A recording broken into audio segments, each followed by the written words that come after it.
Hello, everyone. Welcome to today's webinar. I'm David Adler from Financial Planning Magazine. I'm your moderator. Today's webinar, as you know, is about AI, client data, and the CRM, what advisors need to know, sponsored by Orion. Just to tell you a quick overview of what we'll be talking about today and what's ahead, this is a panel conversation with Orion leadership covering AI governance, compliance, cybersecurity, and a first look at what Orion is building inside Redtail CRM. Just some housekeeping rules. You can type in your questions throughout. The panel of experts will be taking them towards the end. If we do not have time to get to your question, someone will get back to you one way or another.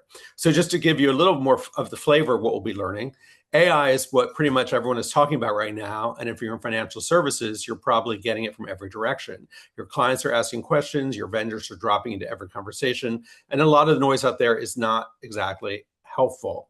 So Orion wanted to spark a conversation with the people on the inside who are closest to the work, their legal team, their CCO, Chief Information Security Officer, and the product team that's been developing new AI-powered features directly in their Redtail CRM.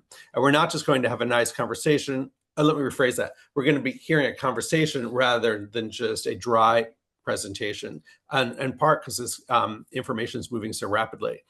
What we're going to cover is what AI governance looks like for a firm like yours, what regulators are watching right now, how your client data is being protected, and finally, we're going to show you some of what Orion has been building inside Redtail. Now, if you've never heard of Orion, and I have, I think you have too, they provided a galaxy of solutions in both financial tech and financial management, and their Redtail CRM tool is one of the many bright shining stars that are part of that galaxy.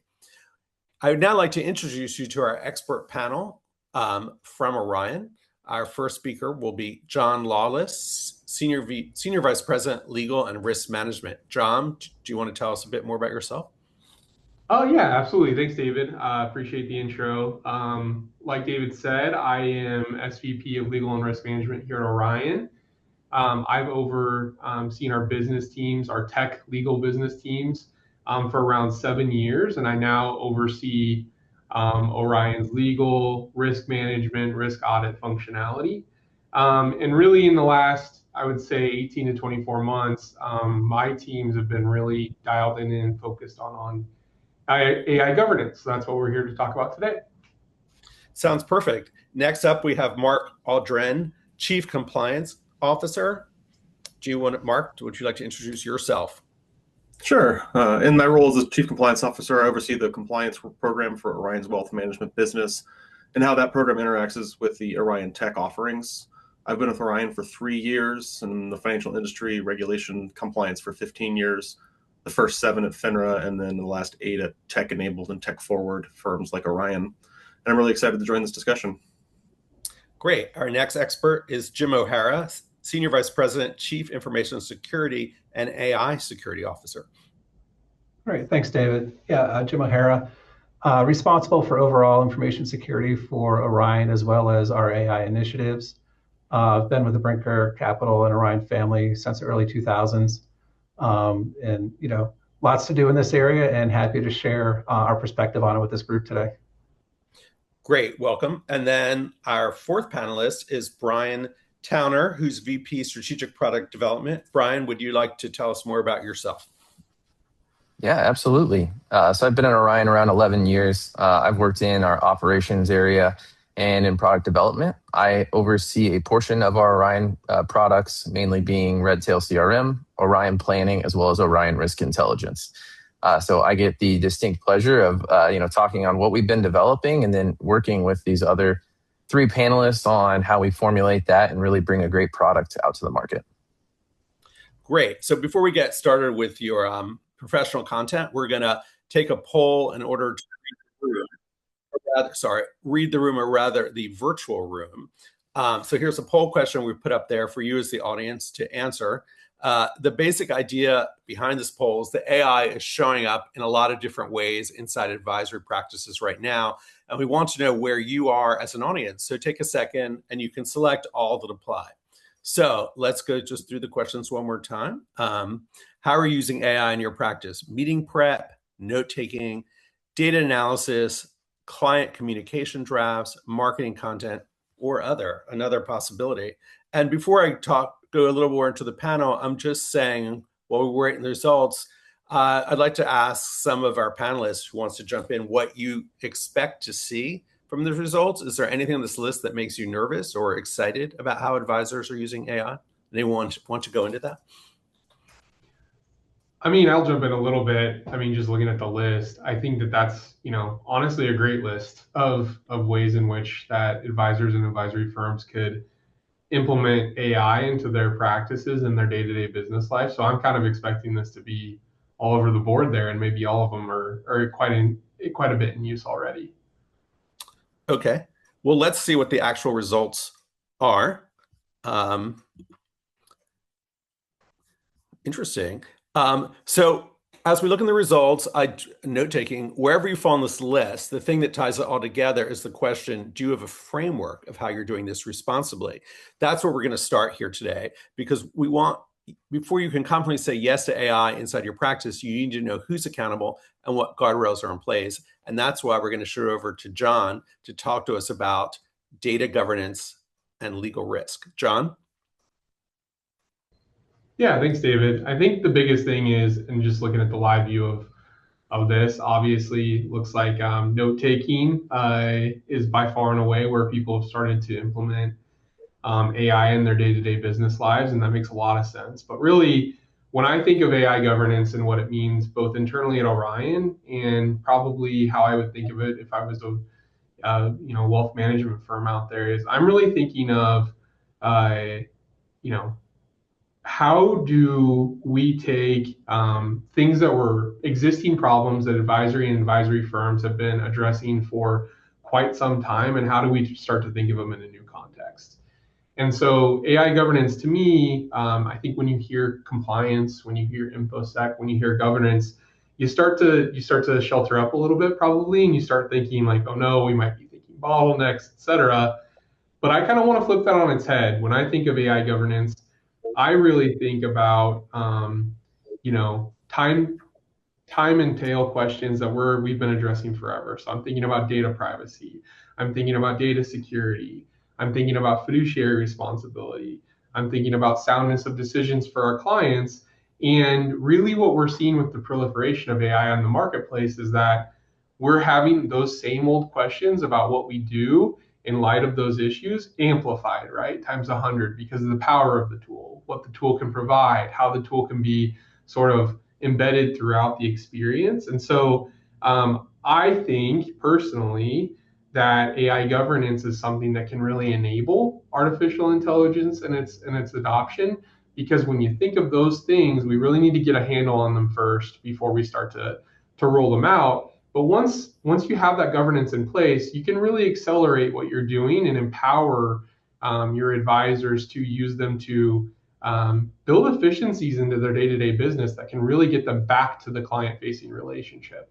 And so that's what I think the power that AI governance has to really accelerate what advisory firms are doing out there in the marketplace. Thanks for that. Just a few follow-up questions. These are for me. When we talk about AI governance at Orion specifically, what does that actually mean in practice, and what's in your framework? Yeah, I'd go a couple of directions on that, but I think, to me, AI governance at Orion means a few different things. But really, if I just had to boil it down to its most basic is, we viewed artificial intelligence as having to answer old questions in new ways. And so we have always been incredibly focused on things like data security, proprietary security, client information, privacy. Those are the hallmarks of what Orion delivers day in and day out. And when we think about how we adopted AI on our own, workforce, and also how we're developing artificial intelligence tools or artificial intelligence enabled features, we're really thinking about how does an advisor view those things, and how should they be thinking about them in their own day-to-day business, and how do we become the best partner that we can? And so really what we did at Orion from a governance standpoint is we sort of created these really great connector nodes and these connection points across teams. So we have Brian Towner with us. Honestly, he's probably getting pretty tired of my face at this point because we have been working day in and day out together between legal and risk management and his product team really shoulder to shoulder on what AI governance means for our clients as well. And so what I think of what AI governance is, it's really bringing together diverse stakeholder groups from across organizations, and making sure that they all understand their place at the table, and making sure we're getting really good client outcomes when you think of how artificial intelligence can be utilized in their day-to-day work. Great. Before I go into the next question I have, I'd like to emphasize that actually there were the polls were multiple choice. So it wasn't, AI is not just about note taking. It doesn't, I don't want to convey the wrong information from the poll. So the next question for you is, this is a little more direct, which is, what's one thing firms are getting wrong right now when they think about AI governance? Yeah, I think that's a really great question. I would say the one thing that firms are getting wrong just in having these conversations out there in the wild is, when I speak to other CCOs, when I speak to other maybe operators outside of Orion in the wealth management industry, sometimes I still hear the sentiment of, I'm not convinced, or I don't know that AI is here to stay, or I don't think it's impacting my day-to-day life yet. And I would just send the message that, if you're thinking about oversight, if you're thinking about governance for your firm, that's probably not the case, right? I think that in reality, it's being used in some way. And what I mean by that is that all of us as consumers have the ability to go out and direct utilize tools like ChatGPT and tools like Anthropic and Claude in a consumer-oriented way. And so I think that head in the sand, like, I'm not sure if we're really there yet as a firm. I'm not sure that we have any users. I just don't think that's reality at this point. I think that, an effective governance mindset takes the stance of, I'm not going to put my head in the sand. Our operators, our advisors are probably using AI in some way. And the question really is, how do we start to oversee that? How do we make sure that we feel good about it from an oversight standpoint? And how do we start to get ahead of that? And if you're not doing that, I think that's something that you're probably doing wrong right now, because the time is now to get started on it. I would position. Well, following up on that, where does Orion's responsibility end and the advisor's responsibility begin when it comes to AI handles client data? Yeah, I think that's interesting. I think that it's definitely a shared responsibility. I think that, the way that Orion viewed how we have started to develop sort of some of our capabilities on artificial intelligence is, we wanted to be thoughtful in making sure that if it's a tool set that needs access to client data, for example, we were empowering advisory firms to really control what data access it got. And so that was a hallmark of what we've been building. We also wanted to be sure that, just from an efficiency standpoint, if we were creating features that didn't need access to data, that we were, just creating efficiencies for advisors rather than making them worry about those sorts of questions. And so I think that, Orion's responsibility is really to be thoughtful and position anything that we roll out from a product or feature perspective in a way that enables advisors and advisory firms to put oversight along the way. But I do think that advisory firms and their advisors have a responsibility to make sure that, as part of their processes, they're putting humans in the loop, right? They're putting steps along the way that make sure that these tools are being used effectively by their advisors, that there is good oversight there. And that's just good practice across the board. What I want to make sure everyone understands, and I want to make sure that, as we were thinking about AI at Orion, is that, our job is to try to make that a little bit easier for advisors, right? And to make that oversight task something that was maybe a little bit more obvious as part of the process. And I feel like that we've done a good job of making that clear at the outset.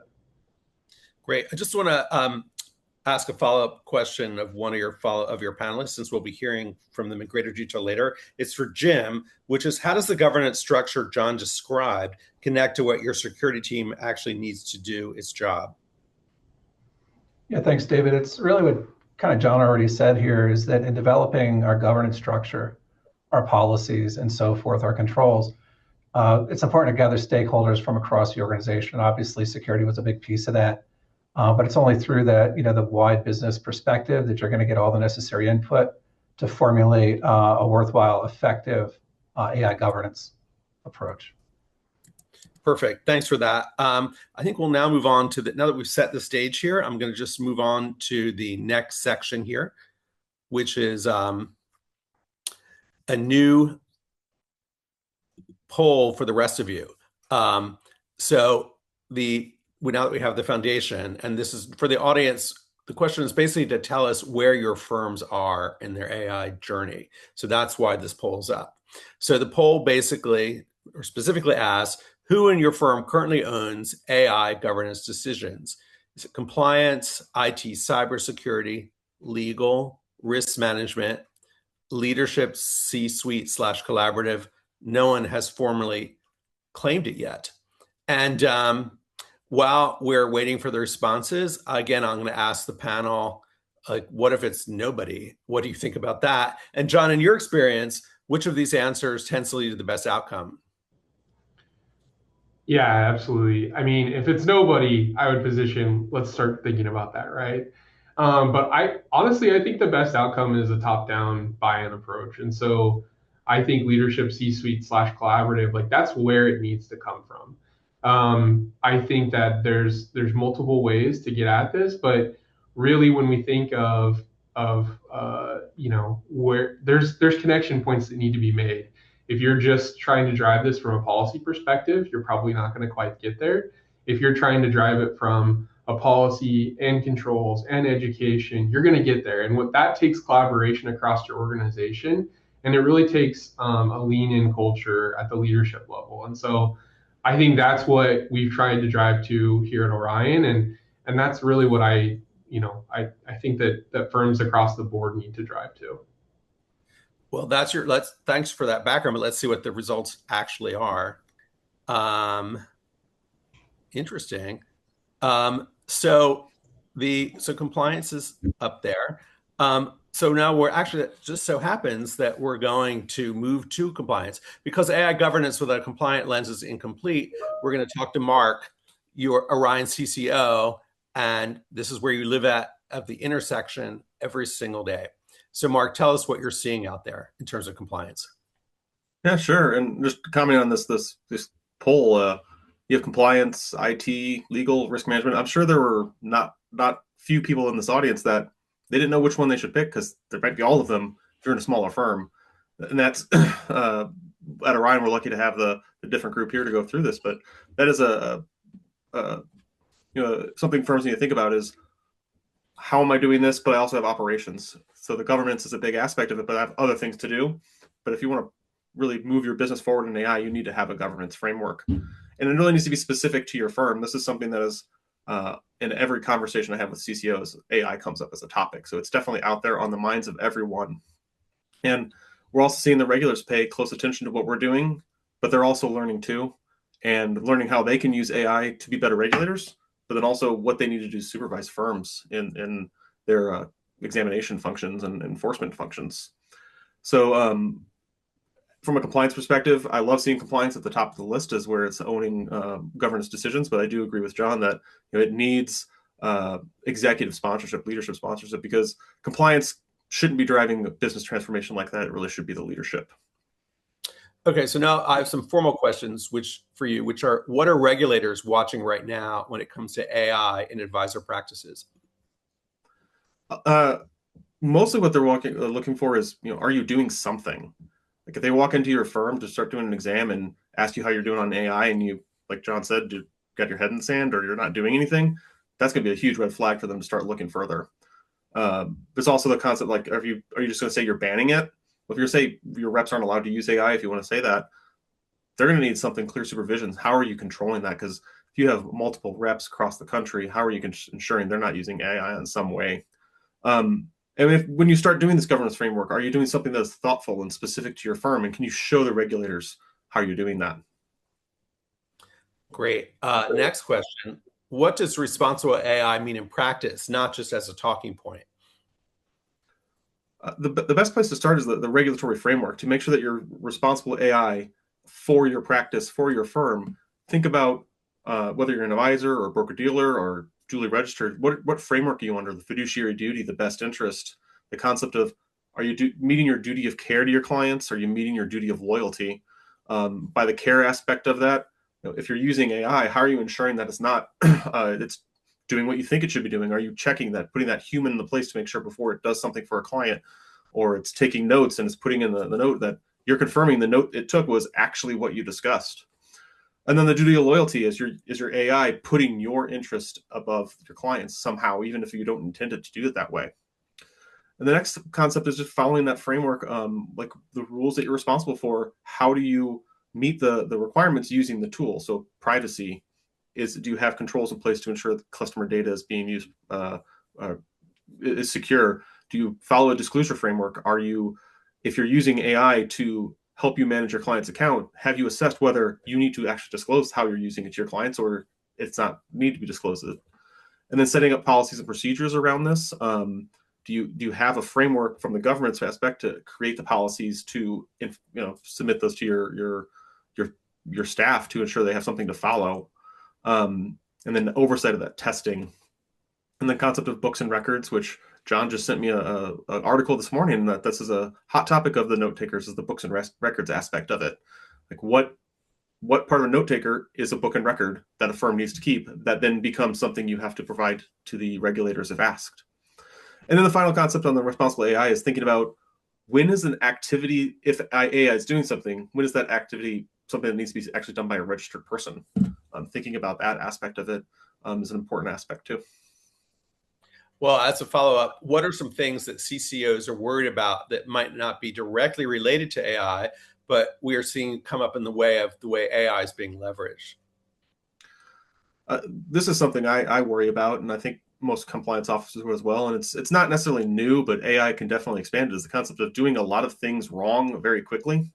If you build an AI tool to do some trading or do something, and it executes that and it did it wrong, you got to correct that quickly, and it could continue to do it until you fix it. So that is definitely a worry I have with AI, and that makes sure that when we're looking to implement technology, we're putting that human in place, putting the controls in before it does something to make sure that it is doing what it should be doing.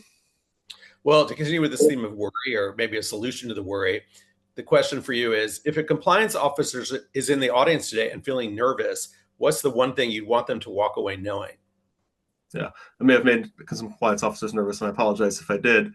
I would say AI, in a compliance role, I always say my role is a professional rule follower. That's my job. But there's no rule here, and that's yet. And if you're a compliance officer, use that to your advantage. If a regulator comes into your firm and wants to start examining you, like you kind of have your own. You can control the conversation. Here's what I've done. Here's how I've assessed my firm. Here's how we use AI, and here's how it's appropriate for a firm, and that is based on that assessment. So I think just being able to own the conversation with regulators is an advantage in the situation. Yeah, and I might just go ahead. Piggyback on what Mark just said. It's just going back to kind of what I kicked off with, which is, when we're thinking about regulation, there very likely might not be new regulation coming. So again, we're talking about old problems that you guys already have answers for, right? And it's just putting a new light on them and making sure that we're extending those policies to new technology and new functionality that exists today. And I think if there was one thing to feel good about is that if you have a strong compliance program that's focusing on data security and data privacy and fiduciary duty, you have the building blocks already in place to implement good AI governance. There might be new collaboration points across your business, but they're not new questions that we're trying to answer. Good to know. But is there any change in process from a legal standpoint? Again, I'm not sure what you mean by process, but I think the big thing is that, I've seen my life change in the last 18 to 24 months, where my partnerships across our organization, who I'm collaborating with, shoulder to shoulder on a day in and day out basis, has gotten a lot more in the weeds from a technology perspective. Like I think that I'm working with our product teams more. I'm working more directly with our operations teams. Jim and I are constantly collaborating because the cross sections between these items has become just so much more prevalent day in and day out. And that's just something that has been a great development and also just been a learning development, right? Just becoming more of a constant collaborator with those areas that might not have been always legal focused, for example, or compliance focused. Question for Brian. When the product team hears compliance concern, how does that actually change what gets built or how it gets built? Well, after the eye roll, David, no, I'm just kidding. We work with them just to ensure that not only we feel comfortable with what we're developing, but also a big part of this is we're a software company and our clients need to feel comfortable with this. And so if our team has concerns internally, we know that some of those firms we're going to be reaching out to I don't want to use the word approvals, but to make sure that they can utilize those tools, we know they're going to be the same questions. So it's very adaptive and we iterate really closely with our teams. John mentioned he thought I may be getting sick of him. As a joke, I can't get sick of him because he is helping protect us and making sure that we are further along than our firms think that we're going to be. So that feedback is vital to us so that by the time we get there, we can say yes to almost all of their questions on have you considered this? Is this in place? Because we've had those in-depth conversations and iterated off of it. Thanks for that. Totally very honest answer. And now we're going to get to a new question. We're going to hope to get honest answers here, which we always do. And just the question is, what's your biggest concern about AI in your CRM? So again, the possibilities are data privacy and client confidentiality, regulatory and compliance risk, accuracy and reliability, staff adoption and trust, and the final, I don't have major concerns. While we're looking at that, I have some questions for the panel. We're waiting the answer. Mark, the first one is for Mark. Does this question tend to differ based on the size of firm size in your experience? Are bigger firms more worried, have different worries than from smaller firms? Mark, do you want to think about that? Yeah, it's definitely a different worry from firm size. Like a larger firm's going to have a different view. They're going to have more data to be concerned about. They're going to be probably higher in the crosshairs of those regulators to come in and ask what they're doing. And then just accuracy and reliability is a big push for everyone, but they're focused on that to respond to those regulatory inquiries. On the flip side, you might have a small firm that they're exploring it and they're not very comfortable with it, but they still need to take these into account as they're wanting to bring on this tool. And John, from a legal risk standpoint, which of these answers should actually keep people up at night?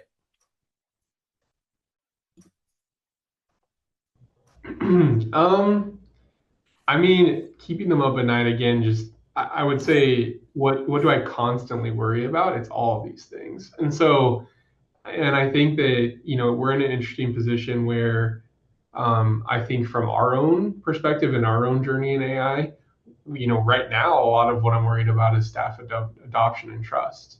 Because I think that there is a really powerful aspect to the technology and the functionality that I, from my seat, don't ever want to lose sight of. The fact that these really can make people enjoy their day-to-day jobs more. These tools really can bring efficiency to people in their day-to-day jobs. And I think that if there's a lack of comfort with the tool, or there's a lack of comfort with what's been rolled out, or not enough education, like I actually am finding myself sitting there quite a bit now, where it's just like, we have an opportunity across our industry to really transform and address how everyone's utilizing our technologies and how everyone's advisory practices get better and better for our clients. And so I think that's the big thing, is just like, how do we get there? How do we all become more native in the technology in a way that has really transformed the advisor-client relationship? And I'm spending a lot of my time right there right now. Well, let's end the mystery and see the results, which I suppose are not surprising to any of the panelists. That these risks are always at the top, honestly, and they're honest concerns, which is now going, to talk about security of client data and infrastructure protecting it. which brings up Jim. So Jim, if you want to talk to us about cybersecurity and client data. Yeah, thanks, David. I appreciate that. I talk with a lot of clients about AI and security, and a lot of their concerns have more to do with what they're utilizing themselves within their own practices for really productivity purposes. I'm always asked, like, what is the safest tool? What's okay to put into the tool, so forth. And what it really comes down to is the tool you're using, and more specifically, the type of tool. So to drive this discussion and make it useful, I think it might be helpful maybe to provide a bit of a primer on AI and the two types. Really, you can put every AI platform into one of two buckets, either open AI or closed AI. I'm sure everyone's heard these terms before, but basically there are definite and pronounced pros and cons to both open and closed AI.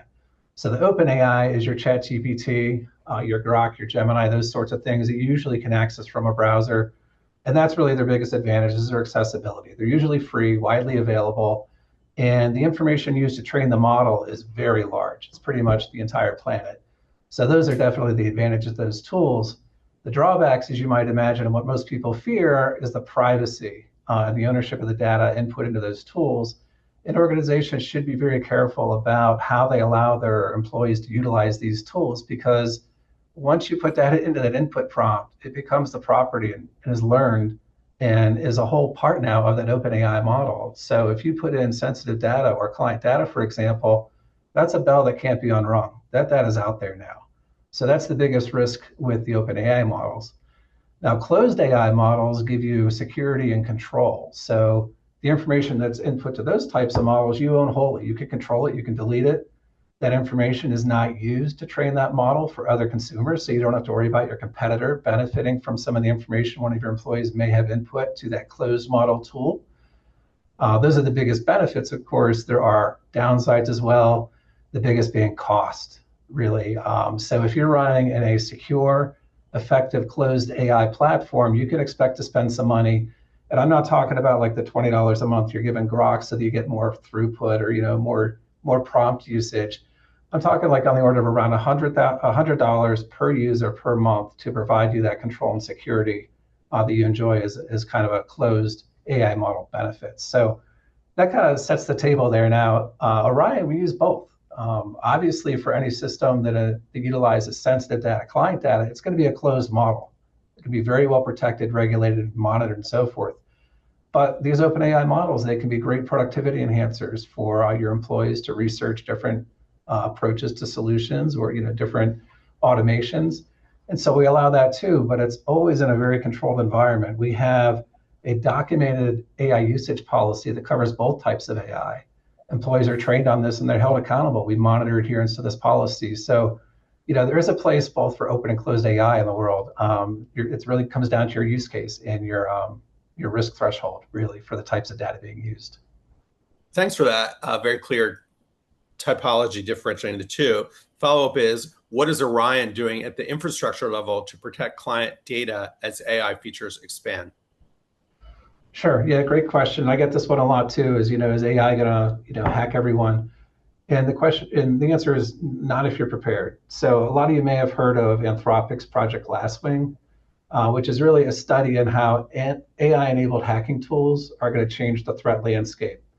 Specifically, Anthropic's Mythos vulnerability detection and exploitation tool has demonstrated that AI is really just going to accelerate the process of exploitability detection, vulnerability detection, and then actually exploiting them effectively. So, the hacking tools are expected to greatly decrease the amount of time and human effort required to find those vulnerabilities and exploit them. And the best way to combat this is to really execute on your security best practices. Make sure you don't have those vulnerabilities, present in your environment. Monitor where your sensitive data is stored and ensure that it's not exposed. The other real innovation that AI is lending to security is in the old days when malware would infect a system, the very first thing the malware would do is kind of phone home and say, hey, I'm in, what do you want me to do now? What's next steps? Well, the AI is making that malware self-packaged. It's going to have all the logic it needs to exploit those vulnerabilities in real time. So you really got to be at the top of your security game to be in a position to protect yourself against these AI-enabled hacking tools. And that certainly sounds like it. A follow-up question, what then are the 2 or 3 question advisors should be asking every technology vendor about how AI handles their data? Yeah, great question again. And this kind of comes back to what John and Mark have already covered, is you need a formalized AI governance policy. And that should include security policies, usage policies for the employees. You want to make sure that any firm you're doing business with that handles your sensitive data has taken at least those initial steps. Secondarily, you want to make sure that their employees are aware of the policies, they're trained on the policies, they know what they should and shouldn't be doing, and are held accountable to those policies. And perhaps lastly, to demonstrate maturity of their program and to bolster your willingness to trust them with your sensitive data, a lot of these firms, you want to make sure that they've been accredited by independent third parties. Coming back to basics, I talked about some of these AI-enabled threat tools taking advantage of poor security practices, ensuring that a business you're conducting business with is SOC 2 certified, for instance, ISO certified, or maybe has the ISO 42001, which is the new AI certification. Ensuring the businesses have attained and maintained those certifications goes a long way in providing the assurance that they can responsibly utilize AI when handling your sensitive data. Thanks for that. I'm going to throw these questions to some of the other panelists because they might have a point of view here. So we'll go to Mark. From a compliance standpoint, does the open versus closed AI distinction we just heard about matter from a regulatory perspective? Absolutely. Knowing how your data is being used and controlling, ensuring that the open AI is only used for non-sensitive information and setting that acceptable use is very important, especially with the most recent rule change from the Reg SP. That's something you're going to be asked about probably when the SEC comes and examines your firm. That's a new rule they want to check out. So absolutely, it's important. And then for John, if an advisor is using an outside AI tool and something goes wrong with the client data, what's the legal exposure look like? Yeah, it's really almost the same response that Mark just provided, which is as the firm, you really have a responsibility of understanding what your partners are doing with your data. And I think that's what's made AI really hard, is it's introduced a lot of new partners, a lot of new vendors into the space, whether it be from a note-taking perspective or a coding functionality perspective. And I think from a firm perspective, as the controller of that data, you do certainly have obligations and exposures if your input into an AI tool is what ultimately leads to an incident. And so I think the message that I'd like to send there, which is what Orion's been focused on too, is finding partners that are already good partners on these types of topics, right? Finding partners that you trust, that you have infrastructure set up with, that are most in one solutions on AI, meaning you don't have to go piecemeal to multiple different providers to figure out what your AI solutions and strategy is. I think those are all things that, as we sort of went down our own journey, I think those are good learning points that can be spread. Is find good partners that are most in one solutions that you already control the architecture for, or they're allowing you to really effectively oversee that architecture. That kind of puts you in the best scenario, right? So that's something that we've learned, that we've gone the path that we've gone down, and I think it'd be helpful for all to follow that path. Thanks for that. Well, we're actually going to now turn to barriers preventing that path being followed, and we have a new poll that I've just put up on the screen. And the question is, what's the biggest barrier preventing you from using AI more? Not enough time to implement in your practice, concerns over accuracy or quality, PII concerns, cost and pricing, risk or concerns about how rapidly things are changing.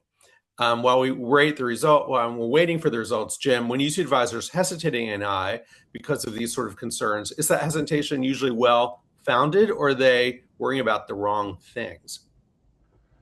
No, I think that is an appropriate concern to have. It should be paramount, the protection of your client data. You've been entrusted with that sensitive information. You have a fiduciary responsibility to protect it. It's absolutely the right area of focus. But these advisors can gain confidence in their proper utilization of AI by having an effective governance policy in place that takes into account both the legal, compliance, and security aspects of utilizing AI. Thanks. And for anyone else on the panel, is there a barrier on that list that you think is actually underrated? That, in other words, that people should be more concerned about than they currently are?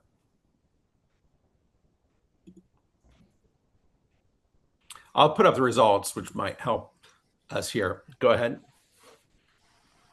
Yeah, I was just going to add, nothing was really jumping out, David. I think I wanted to echo kind of what the results are showing here too, is concerns over accuracy and quality and hallucinations that AI can give if it's not controlled and kind of framed in the appropriate way.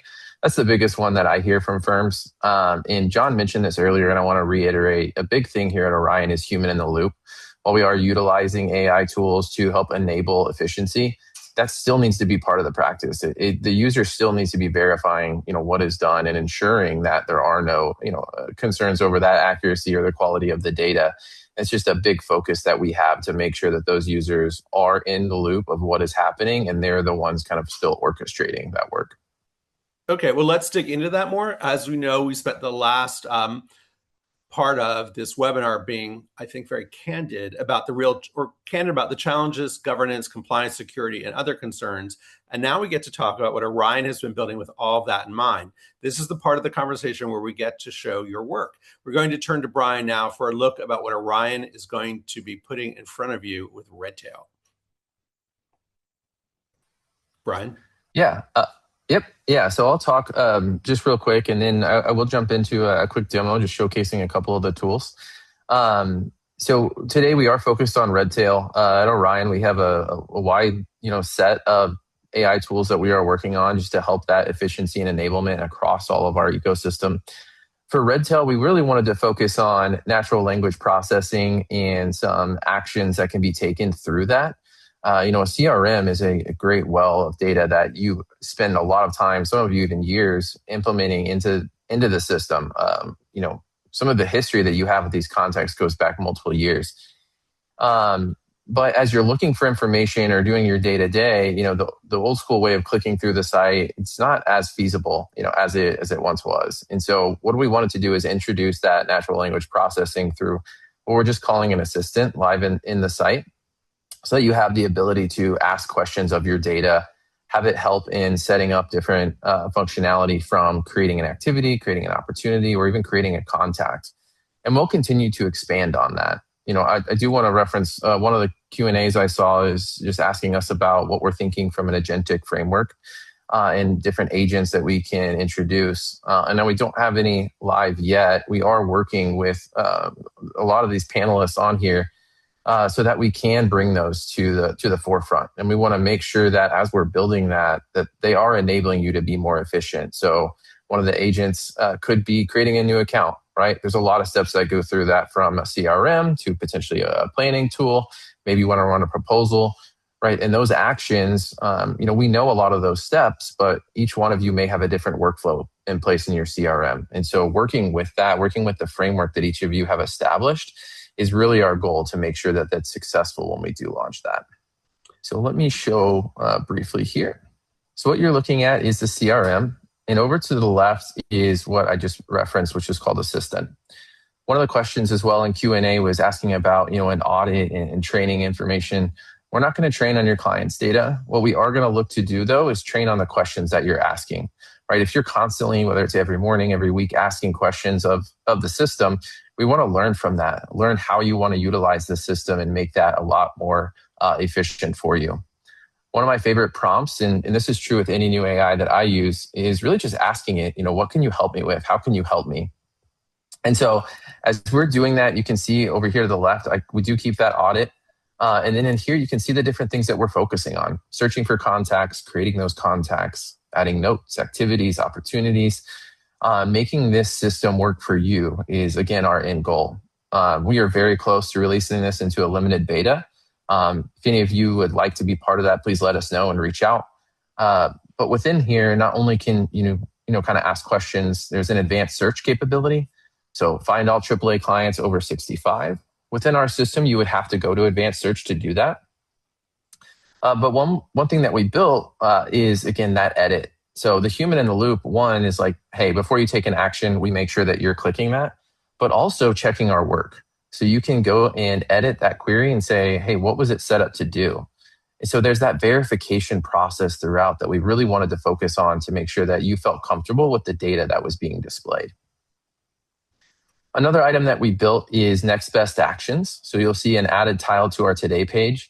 And these are more pre-curated prompts that we are working through. And this is where, again, we want to learn what you're asking and also see, are you more comfortable with a chat interface? Do you want these kind of just streamlined? Maybe it is agentic. Maybe it's just pre-canned for you to come through here and say, what are potential opportunities where we're showing accounts that you can create an opportunity off of? Or is it, again, that chat process? So we have these different ones that we'll be testing. We'll be looking for feedback and provide you the ability to do all of these just with a couple of clicks.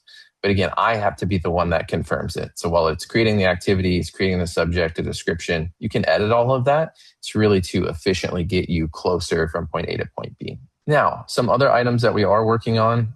We are working on a note taker in-house. One of you asked that in the Q&A and do want to confirm that. That will be hopefully rolling out here in summer, maybe late summer.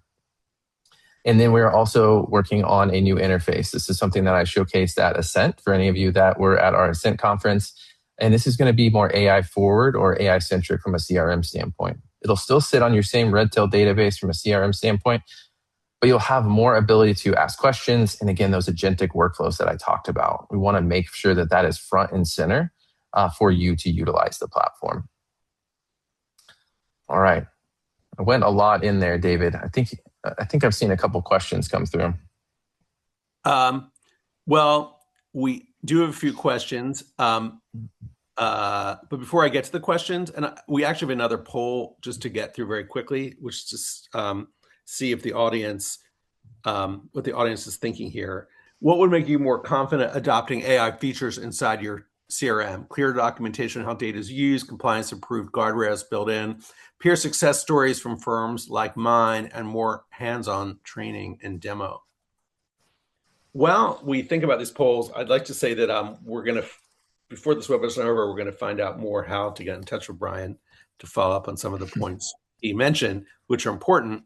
The question for you, Brian, is, of these four options, where do you think Orion is furthest along right now? Yeah. Oh man, it's tough to only pick one. I'm going to say, and this isn't just to pander to the crowd here, but I'm going to say the compliance approved guardrails.